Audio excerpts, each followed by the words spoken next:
ববিতা, ও ববিতা, হ্যাঁ বাবা বলো। সঞ্জুকে একটু ডেকে দে তো মা। ডাকছি বাবা।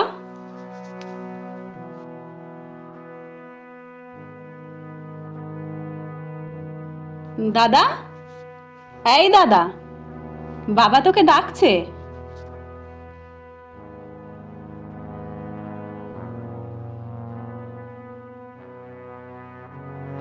সঞ্জু, কোথাও বেরোচ্ছিস বাবা?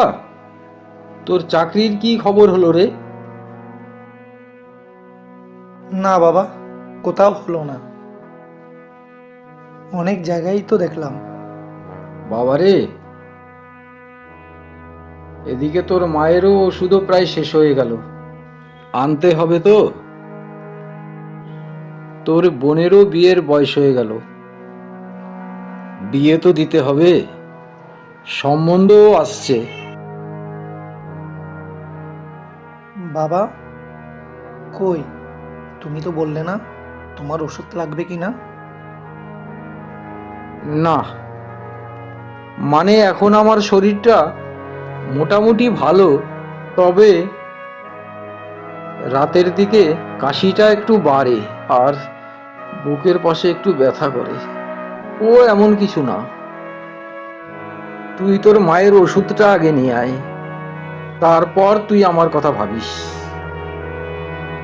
আমি বুঝতে পারি বাবা, তুমি যখন এত কষ্ট করে লেখাপড়া শিখিয়ে আমাকে মানুষ করেছো, আর সেই ছেলে যখন পরিবারের দায়িত্ব সঠিকভাবে পালন করতে না পারে, তোমার খুব কষ্ট হয় বাবা। তুমি কষ্ট পেও না বাবা। এই ব্যর্থতা তোমার নয় বাবা, এই ব্যর্থতা আমার, এই লজ্জা আমার, এই লজ্জা এই বর্তমান সমাজ ব্যবস্থা। আমি বলি কি বাবা, এইসব চাকরির আশা ছেড়ে অন্য কিছু করার একটা চেষ্টা কর। আমি আর কতদিন, এরপর তো সংসারের হাল তোকেই ধরতে হবে বাবা, তোকেই ধরতে হবে।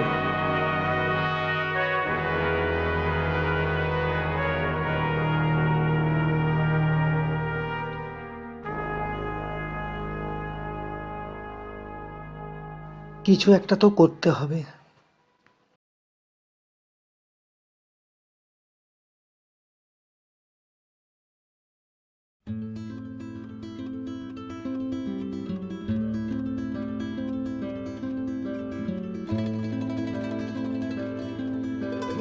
কর্তাবাবু, চাটা খেয়ে নিন।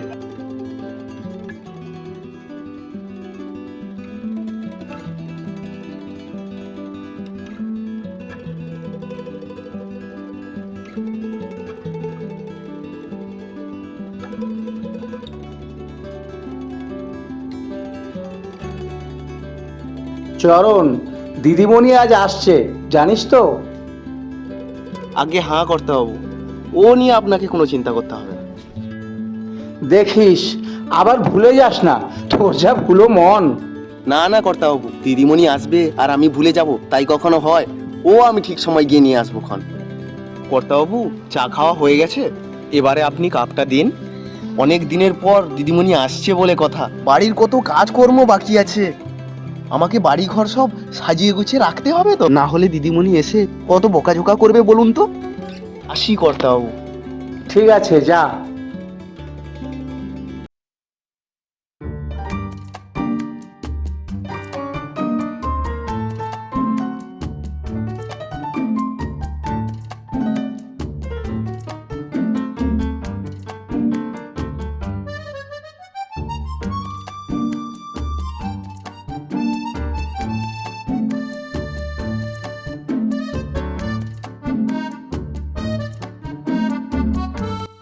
চরণ কাকু, কেমন আছো?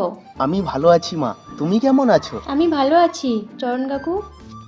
চলো দিদিমণি চলো, কর্তাবাবু তোমার জন্য তোমার সেই শখের ছোটবেলার যে গাড়িটা করে তুমি স্কুলে যেতে, সেই গাড়িটা পাঠিয়েছি, গাড়িটা ওখানেই নিচে আছে। চলো চলো চলো চলো। দিদিমণি তাড়াতাড়ি আসো, দেরি হয়ে গেলে কর্তাবাবু রাগ করবেন যে। দিদিমণি আসো, কর্তাবাবু, কর্তাবাবু, আপনি কোথায়? দিদিমণি চলে এসছে।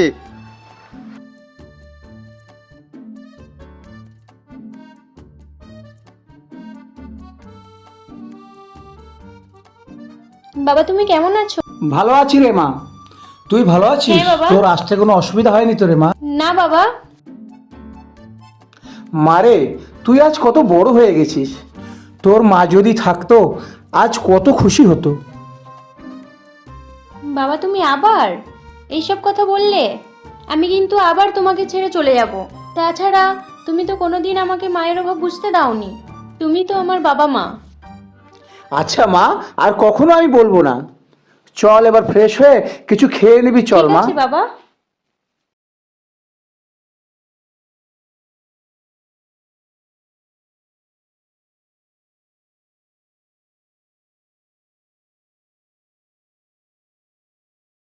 কত জায়গায় না ঘুরলাম, কোনো একটা চাকরির ব্যবস্থা করতে পারলাম না।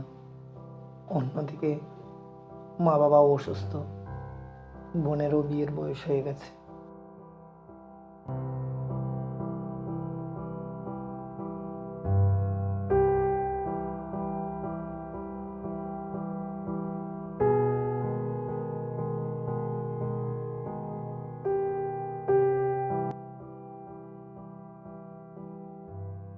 সঞ্জু, এই সঞ্জু।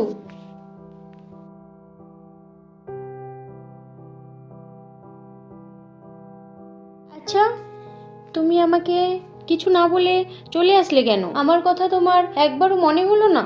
তোমাকে ছাড়া আমি এতদিন কিভাবে কাটিয়েছি তুমি কি জানো? এতদিন শুধু ভেবেছি কখন বাড়ি গিয়ে তোমার সাথে দেখা করব। কি হলো, এখনো চুপ করে থাকবে তুমি? শোনো, এমনিতে আমি তোমার উপর অনেক রেগে আছি। বলো, আমাকে না জানিয়ে কেন চলে আসলে? দেখো সুনিতা, তোমার সাথে সেদিন দেখা করে আসার পর বাড়ি থেকে খবর আসলো মায়ের শরীরটা খুব খারাপ। শোনার পর সে গ্রামে রাতে ফিরে আসি। এদিকে বাবাও আগের মতো চলাফেরা করতে পারেন না, কোনো কারণের জন্য আমাকে বলেনি। আমার মনে হয় যা পড়াশোনার অসুবিধা হবে তাই আমাকে বলেনি। অন্যদিকে মায়ের চিকিৎসা, বাবার ওষুধ, বোনের বিয়ে, সব কিছু দায়িত্ব আমার উপর। তারপর কোনো ভালো চাকরিরও খবর নেই। চাকরি পেতে গেলে অনেক টাকার ঘুষও দিতে হয়, যেটা আমার পক্ষে সম্ভব নয়। এমন অবস্থায় তুমি বুঝতে পারছো তো তোমার ভালোবাসার চেয়ে আমার পরিবার আমার কাছে কতটা গুরুত্বপূর্ণ। তোমার আমার ভালোবাসা এখানেই শেষ। তুমি আমাকে ভুলে যাও।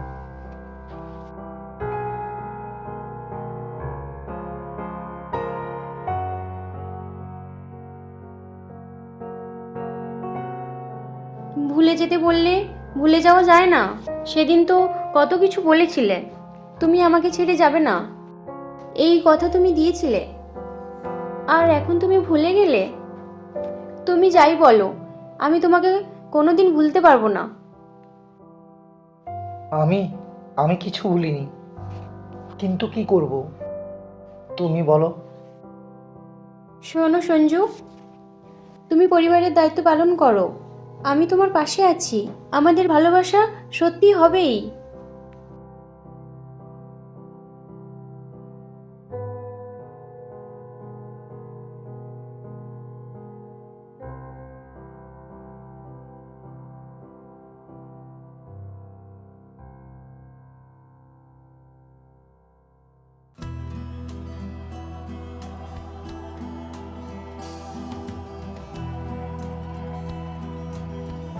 কর্তা, চাটা খেয়ে নিন।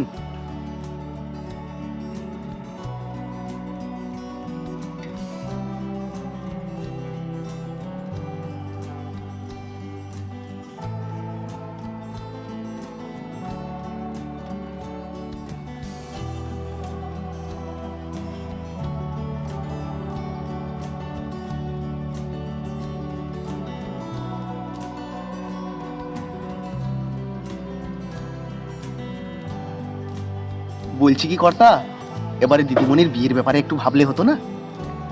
সারাক্ষণ তো জনসেবাই নিয়েই ব্যস্ত থাকেন। মেয়েটার যে বয়স হলো, দেখুন কর্তা, দিদিমণিকে একটা ভালো ছেলে দেখে বিয়ে দিয়ে দিন। দেখবেন দিদিমণি সুখী হবে।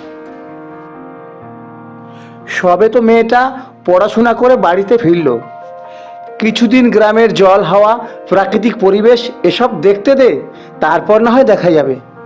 ঠিক আছে কর্তা।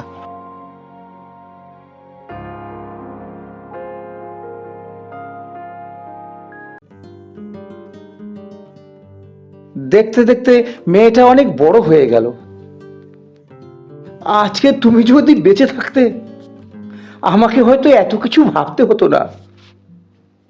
আমি চেষ্টা করেছি তোমার মতো মেয়েকে মানুষ করতে। এবার একটা ভালো পাত্র দেখে মেয়েটাকে যদি তার হাতে তুলে দিতে পারি, তাহলে তোমাকে দেওয়া কথা আমি রাখতে পারবো। তুমি দেখো, আমাদের মেয়ে খুব সুখী হবে, খুব সুখী হবে।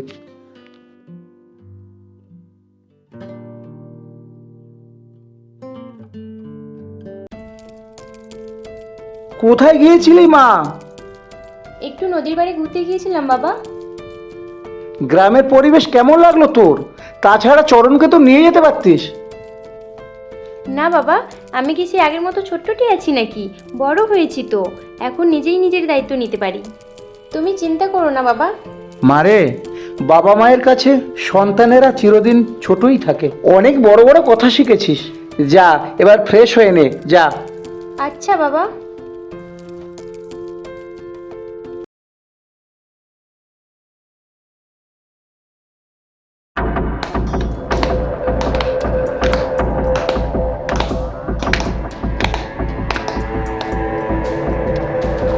সুন্দরী, কার অপেক্ষায় আছো?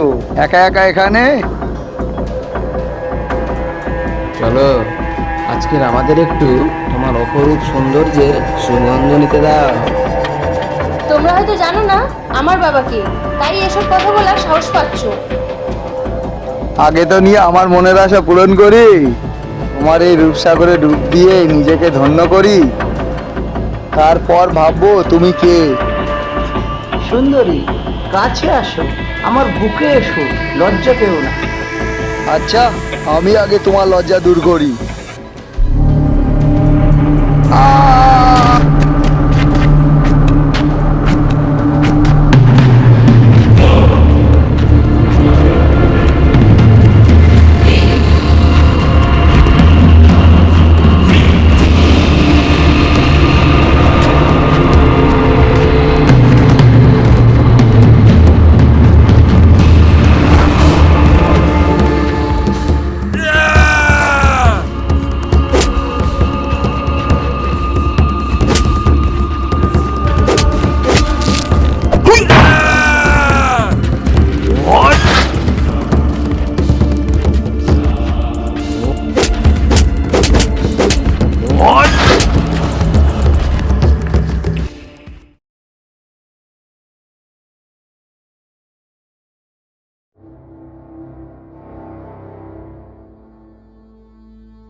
ছেলেটিকে, আর তোমার সাহস হয় কি করে? বাবা। তুমি চুপ করো, আমি তোমার কোনো কথা শুনতে চাই না। চল, বাড়ি চল। আর হ্যাঁ, তোমাকে আর কোনোদিন যেন সুনিতার সঙ্গে না দেখি, তাহলে আমার চেয়ে খারাপ আর কেউ হবে না, কথাটা মনে রাখবে। চল।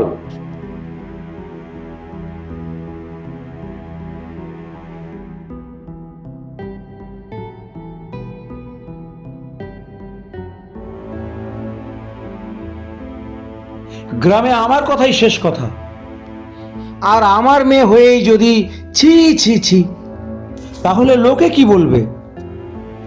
বাবা, সঞ্জু খুব ভালো ছেলে, আমি তো ভেবেছিলাম তুমি খুশি হবে।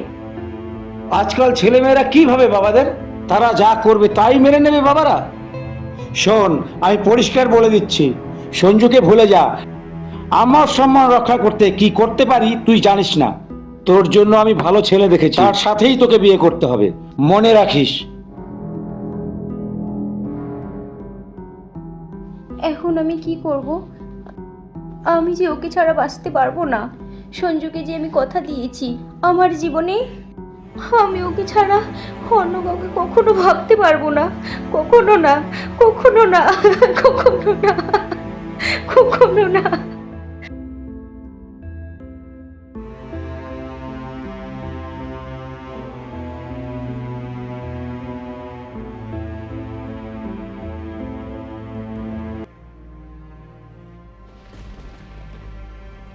শোন তোরা,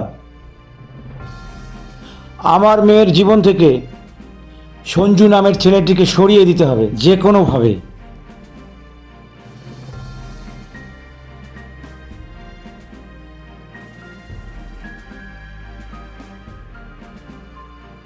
বাবা, তুমি না আমাকে অনেক ভালোবাসো, আর মেয়ের সুখের জন্য এটুকু মেনে নিতে পারছো না? তাহলে তুমিও শুনে রাখো, সঞ্জুকে ছাড়া আমি আর কারো হতে পারবো না। আর সঞ্জুর যদি কিছু হয়, তুমিও তোমার মেয়েকে হারাবে, মনে রেখো।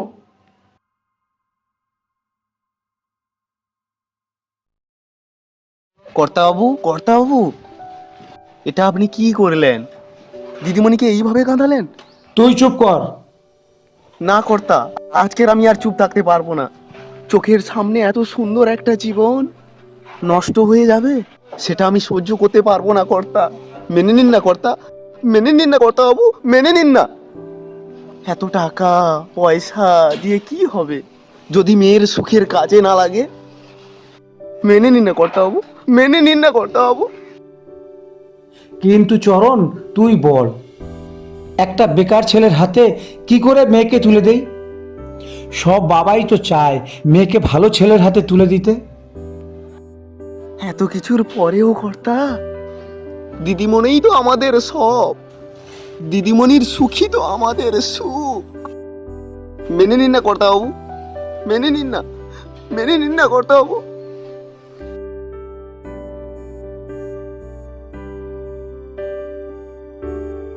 আচ্ছা, তুই যখন বলছিস, ছেলেটিকে খবর দে, আসতে বল, কথা বলি, তারপর দেখা যাবে। আচ্ছা কর্তাবাবু, আমি আজই খবর দিচ্ছি, আজই খবর দিচ্ছি, আজই খবর দিচ্ছি।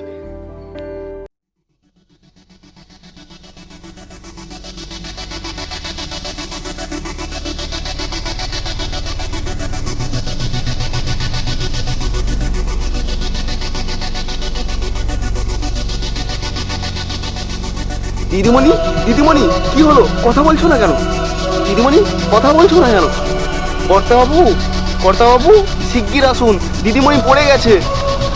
দিদিমণি, কিছু হয়নি তোমার, কিছু হয়নি। ওঠো, ওঠো দিদিমণি, ওঠো, ওঠো। কর্তাবাবু, কর্তাবাবু।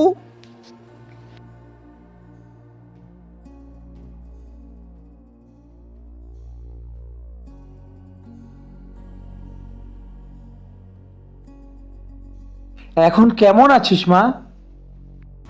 একটু ভালো লাগছে মা? ও,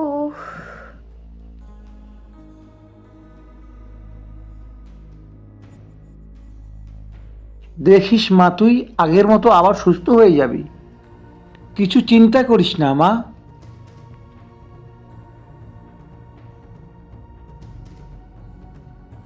বাবা, পাশের রুমে আমি ডাক্তারবাবুর কথা সব শুনেছি। আমি আর আগের মতো সুস্থ হব না, আর কয়েক ঘন্টার অতিথি মাত্র। আমার শেষ ইচ্ছাটা পূরণ করবে না? বলো না বাবা। তোর সব ইচ্ছা আমি পূরণ করব মা, আগে তুই ভালো হয়ে ওঠ। বাবা, সঞ্জুকে আমার কাছে এনে দাও।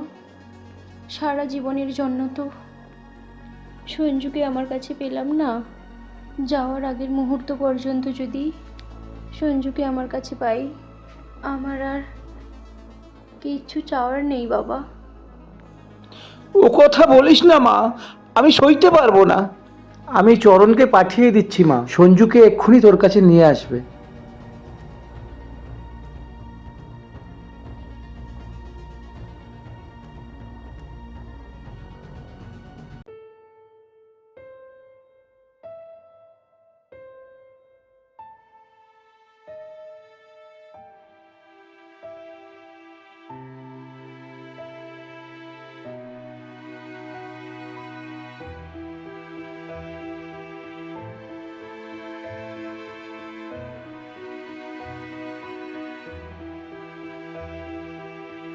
এসো বাবা, আমাকে তুমি ক্ষমা করে দিও।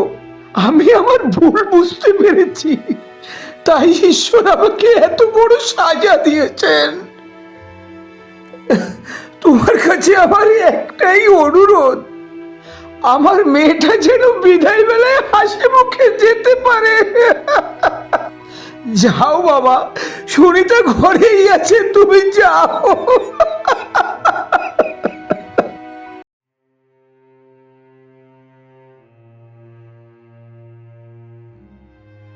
সঞ্জু, তুমি এসেছো? আমার কাছে এসে একটু বসো।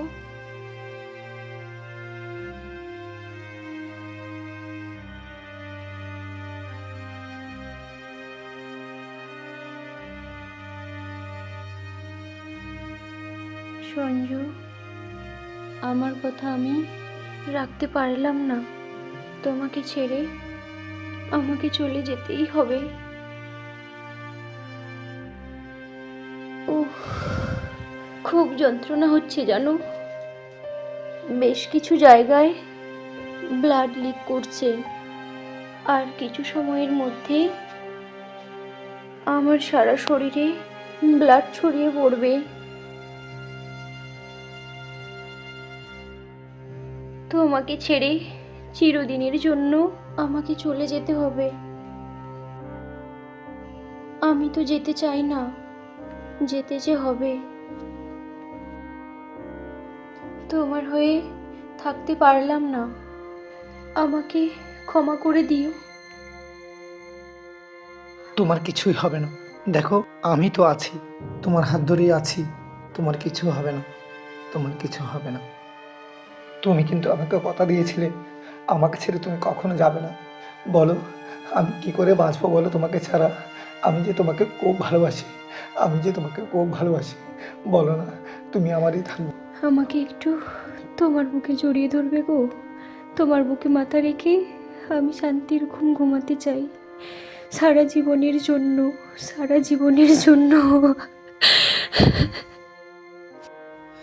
এইভাবে বলো না গো, আমি সইতে পারবো না। এই তো, এই তো তুমি আমার বুকের মধ্যে আছো, এই তো তুমি আমার বুকের মধ্যে আছো। এই জীবনে তো আমি তোমার প্রিয়তমা হয়ে থাকতে পারলাম না। আচ্ছা, বিধাতা কি তোমার আমার মিলন লিখতে পারতো না? বলো না। তবে আমি কথা দিলাম, পরে যদি কোনো জন্ম থাকে তাহলে সেই জন্মে আমি শুধু তোমার, শুধু তোমার। সুনিতা, কথা বলো সুনিতা। সুনিতা, তুমি তুমি এভাবে আমাকে একা রেখে চলে যেতে পারো না সুনিতা। কথা বলো সুনিতা, তুমি কথা বলো, তুমি এভাবে আমাকে একা রেখে চলে যেতে পারো না সুনিতা। তুমি তো আমাকে কথা দিয়েছিলে তুমি আমারই থাকবে সুনিতা, তুমি আমারই থাকবে, তুমি আমারই থাকবে।